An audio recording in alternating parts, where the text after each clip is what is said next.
UEFA Champions League mpaka sasa tushajua nani na nani wanaenda kuungana, wale waliofuzu kwenye hatua ya top 8 kwenye league phase ya UEFA Champions League.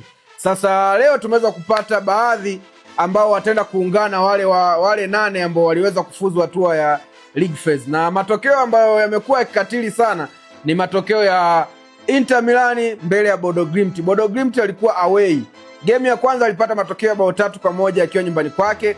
Game ya pili, second leg, amecheza leo alipoenda kumfuata Inter Milan kule Italia, na ameweza kuondoka na matokeo ya ushindi 2-1 mbele ya Inter Milan. Haya matokeo binafsi yamenishangaza sana. Yaani ukiangalia Inter Milan ilikuwa ni moja kati ya timu ambayo watu wengi waliamini leo hata kama hatafuzu basi ilikuwa ni timu ambayo ilikuwa inapewa priority kubwa sana ya kuondoka na matokeo ya ushindi, lakini haijawa hivyo.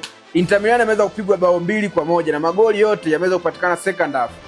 Hiyo inaonyesha wazi kabisa Bodo Glimt walikuwa noma sana kwenye kujilinda. Hata goli waliopata Inter Milan washukuru goal line technology ndio ambayo imeweza kuwasaidia kuthibitisha kwamba hili ni goli, lakini madogo walikuwa solid kinoma kule nyuma. Walizuia kwa 100%, lakini pia walicheza mpira mzuri sana wa kufanya counter attacking. Yaani counter attacks zao zilikuwa noma sana. Wakaweza kupata magoli mawili, yote ni kwa counter attacks za moto. Inter Milan wamekuwa surprise sana na Bodo Glimt kwenye hii phase. Wameweza kupigwa kwa aggregate ya bao 5-2. Sio poa, 5 ni nyingi sana. Bodo Glimt ameenda kumpiga Inter Milan aggregate ya 5-2, na sasa Bodo Glimt anafuzu kwenda kucheza hatua ya 16 bora, na hatujajua ataenda kukutana nani, lakini tayari amefuzu. Lakini game nyingine ambayo ilikuwa mapema kabisa ni game ya Atletico de Madrid, ameweza kumpiga Club Brugge bao 4-1, na hivyo akafuzu kwa aggregate ya bao 7-4.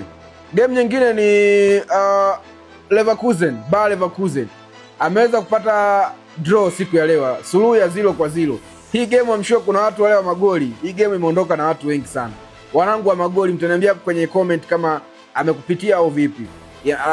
Leverkusen ilikuwa na faida ya magoli mawili aliyopata kwenye legi ya kwanza. Kwa hiyo leo ameshindwa kabisa kufunga goli na ameshindwa kabisa kuruhusu goli, kwa hiyo anakuwa na aggregate ya goli 2 zile za kwanza zimempa faida, ameweza kufuzu kwenda round inayofuata. Lakini pia Newcastle United ameweza kuondoka na matokeo ya ushindi ya bao 3-2 mbele ya Karabakh, na aggregate ya jumla ni bao 9-3.